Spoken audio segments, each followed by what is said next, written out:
Hey, what's going on, everyone? Welcome back to the Daily Rollup, or welcome to the Daily Rollup if this is your first time here. Welcome in, everybody. Take a seat. We got some good stories for you today. Monday through Friday, we put together basically 5 to 7 short stories of things that are happening around the world to provide easily digestible information to you. So without further ado, let's get right into it.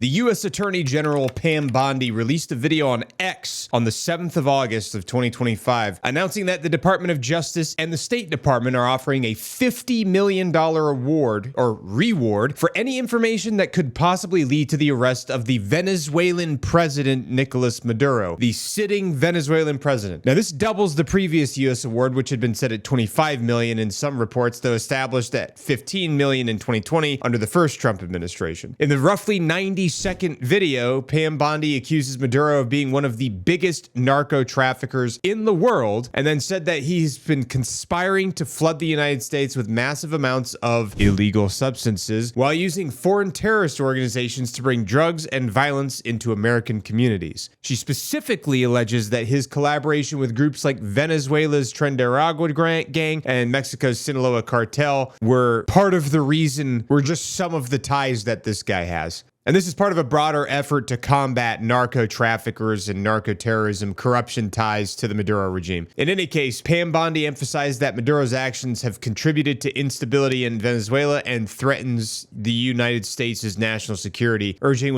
anyone with information to come forward. Now, this announcement came amid ongoing U.S. accusations against Maduro for drug trafficking, money laundering, and also election fraud following the disputed 2024 presidential election where Maduro claimed victory despite widespread international criticism. Now, some people have viewed this as like a strong stance against the Maduro regime, and then some critics are viewing it as U.S. interference in foreign affairs. However, that being said, I'll leave that up to you guys to decide. Northrop Grumman's recently revealed their new conceptual rendering of the F/A-XX, which is their next 6th-generation carrier-based stealth fighter that's intended to replace the Navy's F/A-18 Echo/Foxtrot Super Hornet and also complement the F-35 Charlie Lightning II in the 2030s. Now, the F/A-XX program was part of the Navy's Next Generation Air Dominance Initiative, or the NGAD, and aims to deliver a multi-role strike fighter capable of operating in anti-access area denial environments, addressing threats like China's advanced missile systems and air defenses. Now, the rendering, which was published by Northrop Grumman's website, showcases a stealth-optimized design that blends the wing into the fuselage. It's got a broad nose for a large radar aperture and a single-seat bubble canopy for enhanced pilot visibility. It features low observable air inlets on the fuselage top and carrier-specific elements like a twin-wheel nose landing gear and launch bar, indicating compatibility with Nimitz-class and Gerald R. Ford-class aircraft carriers. The design looks like it's supposed to emphasize advanced stealth with flowing radiused surfaces to minimize radar cross-section, infrared suppression, and electronic countermeasures. Some of the key capabilities of this thing that's unclassed, and it's probably just rough estimates because obviously they're not going to release any clear, hey, this is exactly what its capabilities are. Some of the key capabilities that I've read about says that the range for it has been extended approximately to 500 to 650 nautical miles for operations in critical vast regions like the Indo-Pacific. Apparently, it's got advanced stealth because it's going to have superior radar cross-section reduction compared to the F-35 Charlie, designed to penetrate advanced air defense systems. And then it's going to have a multi-role functionality with a primary focus on surface attack with secondary air superiority, plus air-to-air refueling, reconnaissance, surveillance, target acquisition, and electronic warfare. It's going to be optionally manned with AI-enabled networking to control drone swarms and also integrate with F-35s and other platforms. Now that's interesting. Potentially manned. That's huge.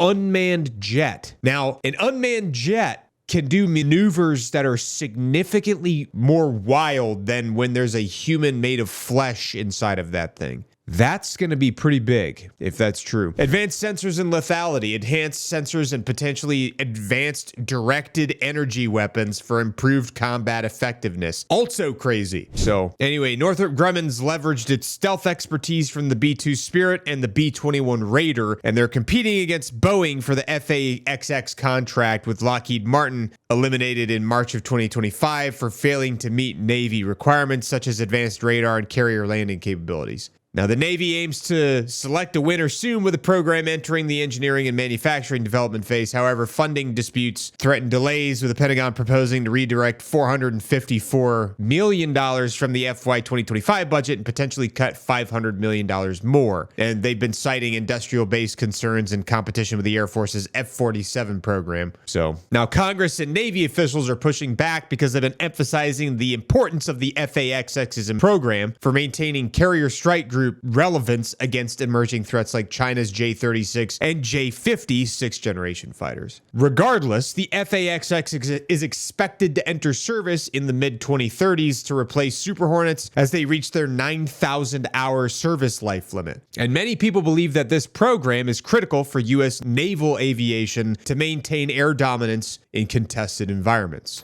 Here's a story that most people are probably not going to hear about. On August 7th of 2025, Syria marked a major significant milestone in its post-war recovery efforts when they successfully ran their first train test on the Aleppo-Hama railway line, which has been out of service for 13 years following its suspension in 2012 due to the ongoing civil war there. Now, the trial journey departed from the Aleppo station and arrived in Hama Governorate following extensive rehabilitation of both the trains and the railway infrastructure. Now, the Aleppo-Hama line is a part of Syria's broader standard gauge railway network operated by the Syrian Railways, which historically connected major cities like Damascus, Homs, Hama, and Aleppo. Now, prior to the civil war, this route facilitated daily passenger and freight services, but widespread damage to tracks, stations, and rolling stock during the conflict halted operations across much of the network by 2012, which is why they had to cease operations. Limited services resumed in other areas post-2017, such as between Aleppo and Jibrin, or coastal routes like Latkia, Tartus, but the Aleppo-Hama segment remained inactive until now. Now, this revival is part of ongoing state-led initiatives to restore vital infrastructure, including plans to reconstruct the full Damascus-Aleppo line, which began in 2020. Now, the test train, which was a white passenger locomotive with red stripes and teal windows, traveled through rural and arid landscapes, notably passing a symbolic location in Abu Duhur within the Idlib province, which was a major area that was affected by the war. Footage of the event shows the train slowly crossing a small bridge at dawn or dusk, highlighting the desolate yet recovering terrain. Now, Mohammed Hamza Abram, who's head of the Train Set Group Center, hailed the journey as a great achievement resulting from diligent maintenance work. Now, no technical specs on the train or exact travel time were disclosed, but the focus was on verifying that the line was still safe and functional after the repairs had been put in place. Now, this is a major symbol of Syria's land transport sector rehabilitation, which they're aiming to boost economic connectivity and mobility amid reconstruction efforts. And if they can connect the entire country via railway systems, they could transport people and things more effectively and cheaper. That's definitely going to help rebuild the country during this recovery period after the civil war has been ended. So I hope that they can use this as a means to boost economic recovery and get the place back to a position of prosperity for the people.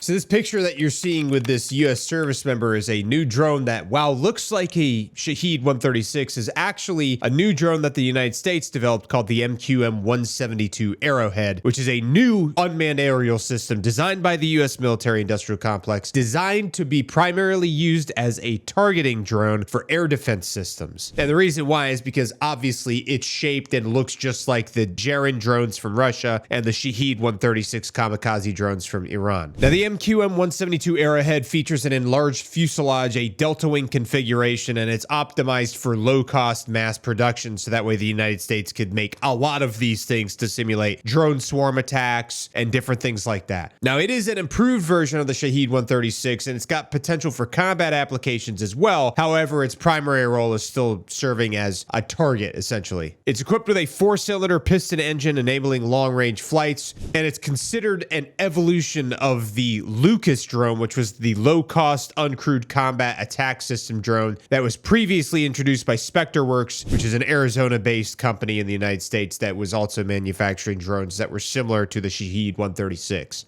The drone was reported as early as August 2025, with sources indicating it as a response to the growing need for affordable mass-produced drones that are locally produced in the United States. The only concerns I've seen about this development of the MQM-172 Arrowhead is the fact that it's sparked concerns about the US replicating and potentially enhancing foreign drone technologies, which could escalate the proliferation of kamikaze-style drones. However, if all of this stuff is locally procured and locally produced, and it's not leaked out there, then it could potentially be used as an asset to enhance the United States' current forces already.